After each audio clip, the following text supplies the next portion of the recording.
The story of Ham and his descendants is often shrouded in mystery and controversy, but it is also one of profound significance. Ham, the son of Noah, is often remembered for the curse that was placed upon his son, Canaan. But there is so much more to the descendants of Ham than just this one moment of judgment. From powerful kingdoms to the rise and fall of nations, the descendants of Ham would shape the course of history in ways that would echo through the Bible and beyond. Who were these descendants, and what role did they play in the unfolding narrative of God's divine plan? The descendants of Ham were no mere footnotes in the biblical story. They were the ancestors of mighty empires, Egypt, Cush, and even the lands of Canaan, where the Israelites would later conquer. Their influence spans from Africa to the Middle East, and their interactions with Israel are woven throughout the pages of Scripture. But even as nations rose and fell, there was a deeper spiritual truth at play. God's purposes were being worked out, and His judgment, mercy, and grace would define the destinies of these nations. After the floodwaters receded and Noah's family began to repopulate the earth, Ham, one of Noah's 3 sons, became the father of 4 significant nations. These nations would go on to shape the course of biblical history and influence the world for generations. Ham's 4 sons, Cush, Mizraim, Phut, and Canaan, were the forebearers of some of the most powerful and significant civilizations in the ancient world. While Shem's descendants would become the Israelites and Japheth's descendants would spread across Europe and Asia, it was Ham's line that would produce some of Israel's fiercest rivals and neighbors. In Genesis chapter 9, verses 18 through 19, we are introduced to these 4 sons of Ham. And the sons of Noah that went forth of the ark were Shem, and Ham, and Japheth. And Ham is the father of Canaan.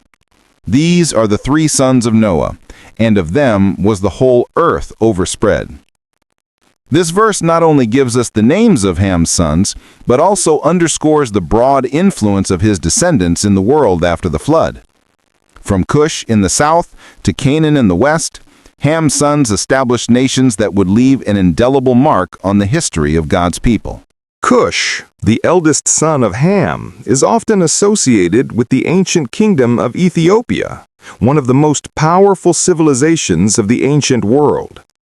The biblical reference in Genesis 10, 6-7 gives us a clear picture of Cush's descendants and their expanding influence.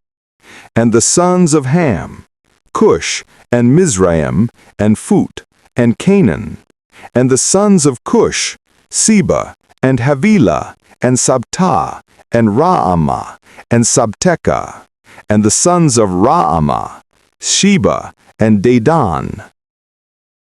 Cush's legacy is most closely tied to the kingdom of Ethiopia, which, in biblical times, was known for its wealth, military strength, and advanced culture. The kingdom was located in the region south of Egypt, and the descendants of Cush established several powerful nations in Africa, spreading their influence far and wide. Among these nations were Seba and Sheba, both of which would come to be associated with great riches and trading power. The biblical world would come into direct contact with Cush, particularly through the famous story of the Queen of Sheba. In 1 Kings 10, the Queen of Sheba traveled from her kingdom, often identified with Ethiopia or the region around it, to visit King Solomon in Jerusalem. She sought wisdom from Solomon, impressed by his reputation and the fame of his kingdom. In 1 Kings 10, 1-2, we read, "And when the Queen of Sheba heard of the fame of Solomon concerning the name of the Lord, she came to prove him with hard questions. And she came to Jerusalem with a very great train, with camels that bear spices, and very much gold and precious stones. And when she was come to Solomon, she communed with him of all that was in her heart." The Queen of Sheba's visit is not only a testament to the wealth and wisdom of Solomon, but also to the far-reaching influence of Cush's descendants. This encounter symbolizes the connection between the ancient kingdoms of Africa and the nations of the Middle East, highlighting Ethiopia's prominent role in the biblical world. It also underscores the respect that Kushite kingdoms commanded in the ancient world, cementing their place in the larger biblical narrative. Mizraim, the second son of Ham, is most famously known as the father of Egypt, one of the greatest and most influential civilizations in biblical history. Egypt's prominence in the Bible is undeniable, with its people, culture, and history playing a pivotal role in shaping the narrative of God's people, Israel. Mizraim's descendants established a kingdom that would not only endure for centuries, but would also be a central player in the unfolding story of redemption. In Genesis 10:6-7, we are introduced to the sons of Mizraim. And the sons of Mizraim, Ludim, and Anim, and Lehabim, and Naphtuhim, and Pathrusim, and Casluhim, of whom came the Philistines, and Caphtorim. Mizraim's descendants, particularly the Egyptians, would go on to establish one of the world's oldest and most advanced civilizations, known for its monumental architecture, vast wealth, and complex society. Egypt, located along the Nile River, was a hub of culture, trade, and innovation. It became synonymous with power and influence in the ancient world, playing a significant role in the affairs of surrounding nations, including Israel. Egypt's place in the biblical story is paramount. From the time of Abraham, Egypt is mentioned numerous times as a place of refuge, trade, and often conflict. But Egypt's most significant role in the biblical narrative is found in the story of the Israelites. The Israelites, descendants of Shem, would eventually find themselves enslaved in Egypt, setting the stage for one of the most dramatic and pivotal moments in the Bible, the Exodus.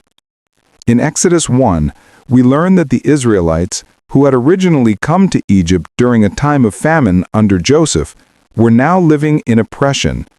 Pharaoh, a new ruler who did not know Joseph, began to fear the growing number of Israelites and enslaved them to work in harsh conditions.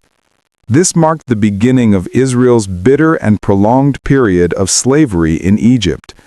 The Exodus story, Exodus 1-14, details how God raised up Moses, a Hebrew raised in Pharaoh's palace, to lead his people out of bondage.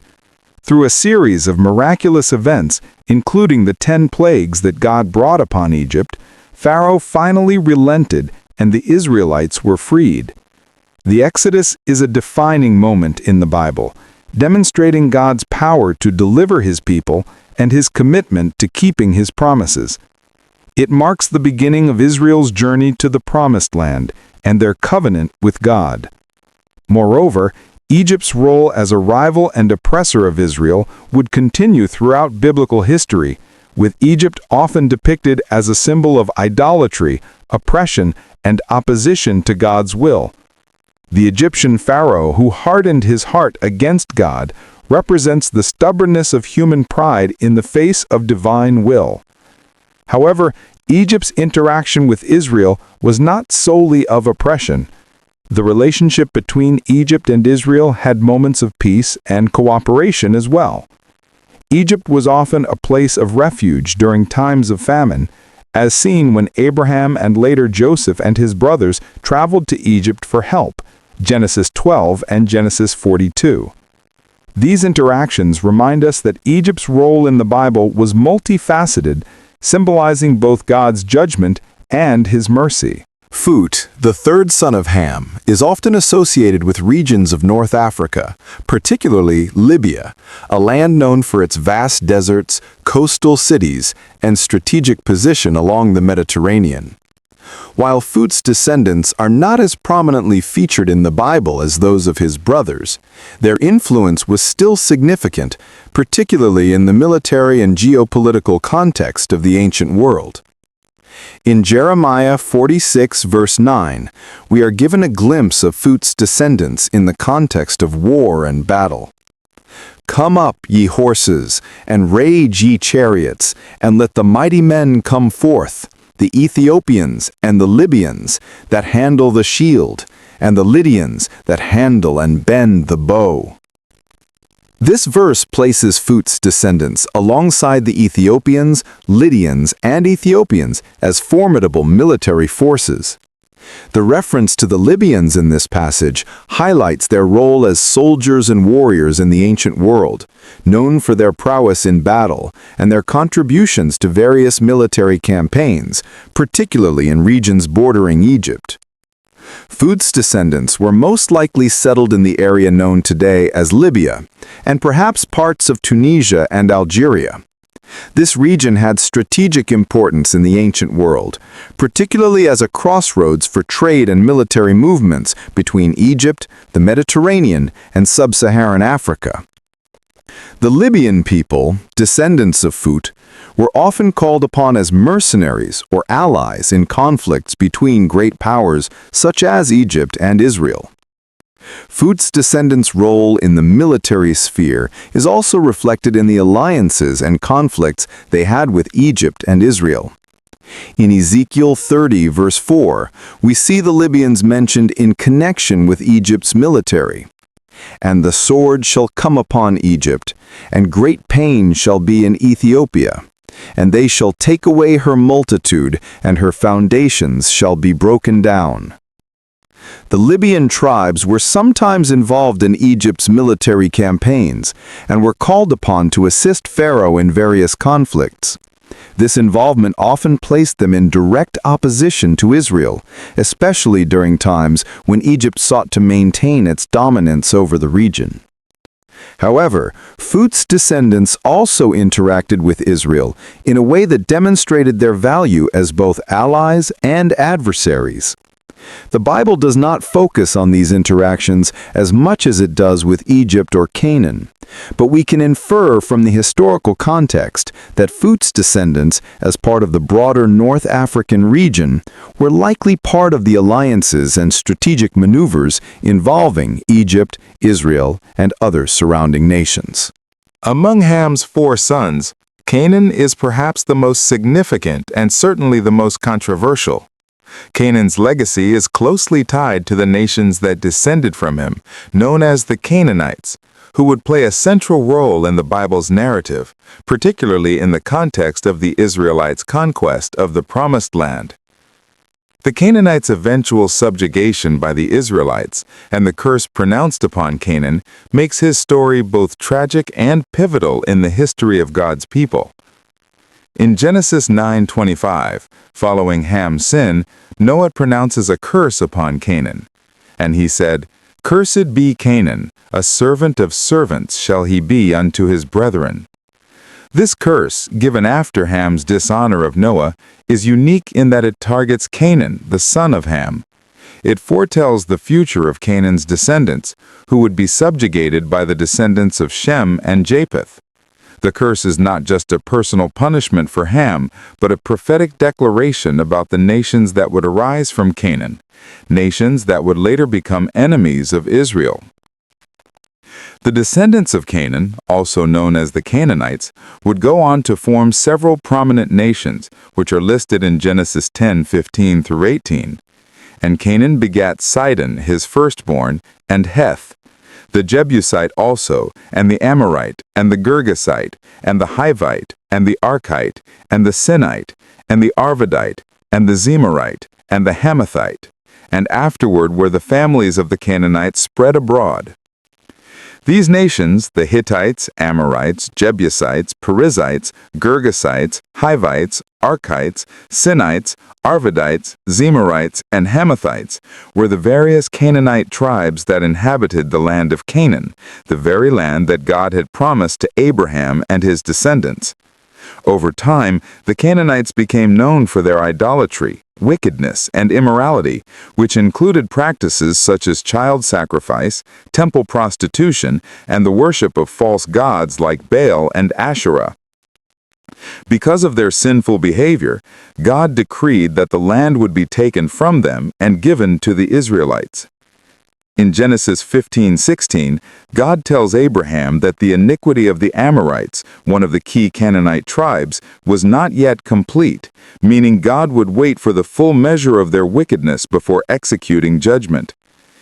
In the fourth generation they shall come hither again, for the iniquity of the Amorites is not yet full. The Israelites, led by Joshua, would eventually conquer these nations in the Promised Land, fulfilling the curse Noah had spoken over Canaan. This conquest is recounted in detail in the books of Joshua and Judges, as Israel, under God's command, destroyed the Canaanite cities and took possession of the land. The Canaanites, despite their numerous alliances and fortified cities, could not stand against the Israelites' march toward the land God had promised them. However, the Canaanites were not entirely wiped out.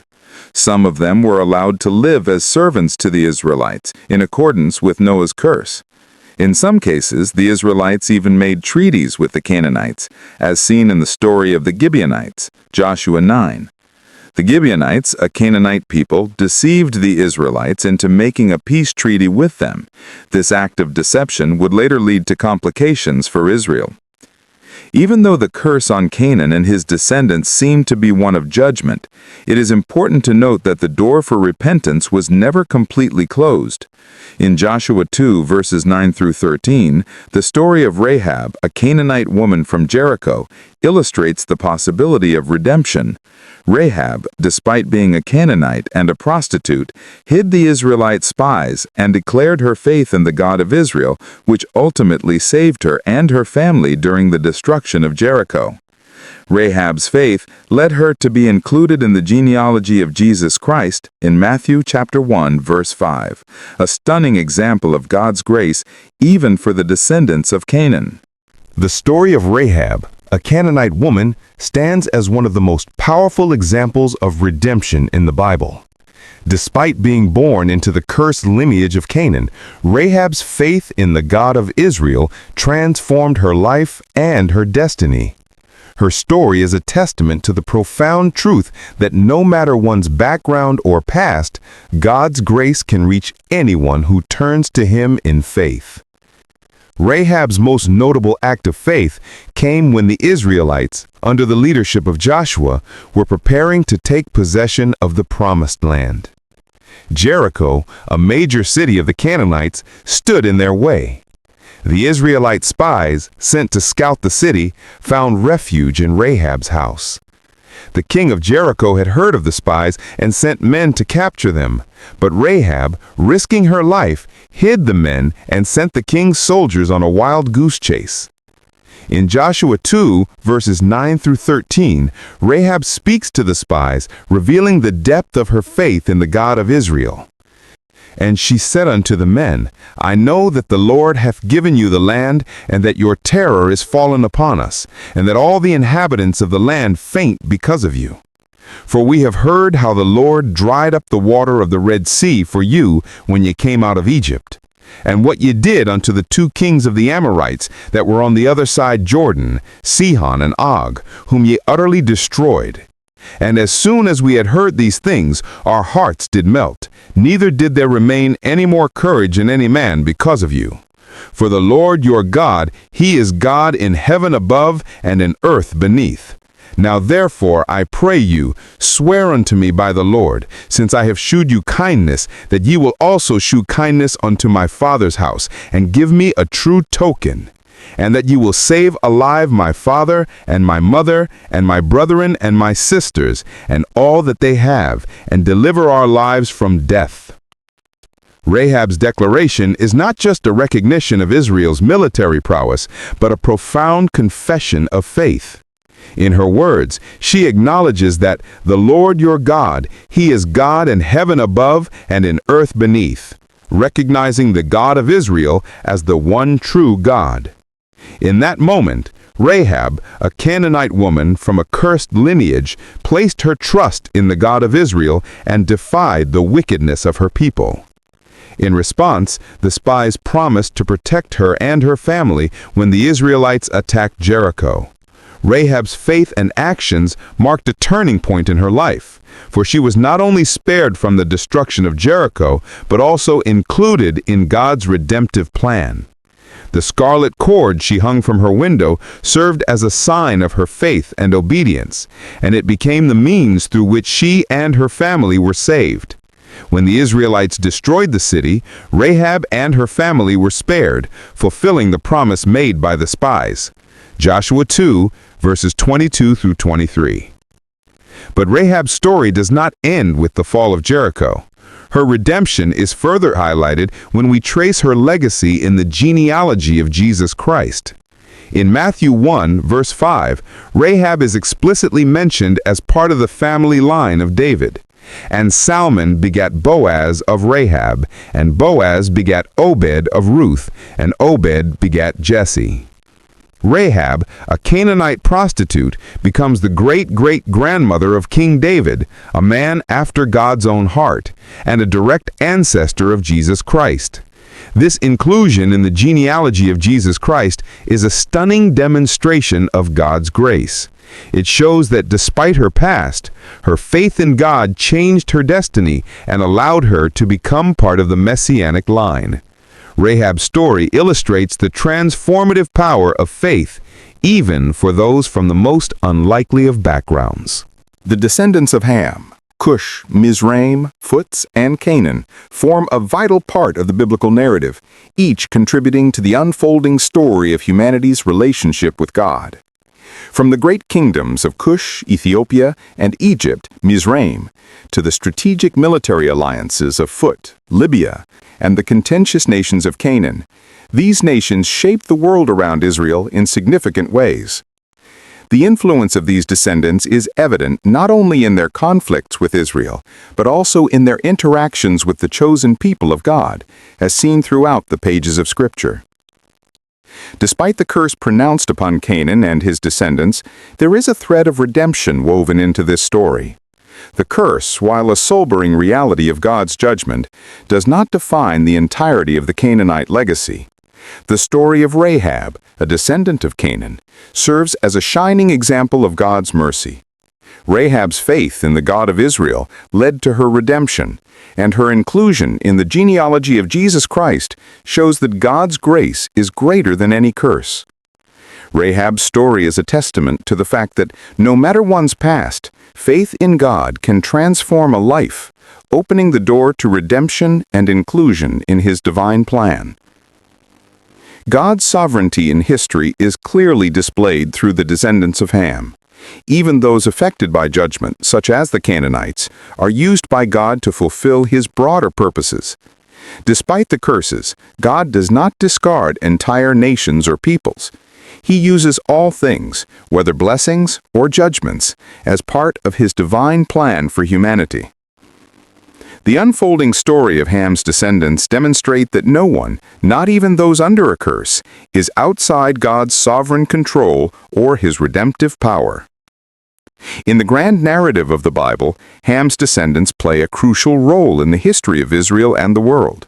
From the great empires of Egypt and Ethiopia to the eventual subjugation of the Canaanites, their story is interwoven with the story of God's judgment and mercy.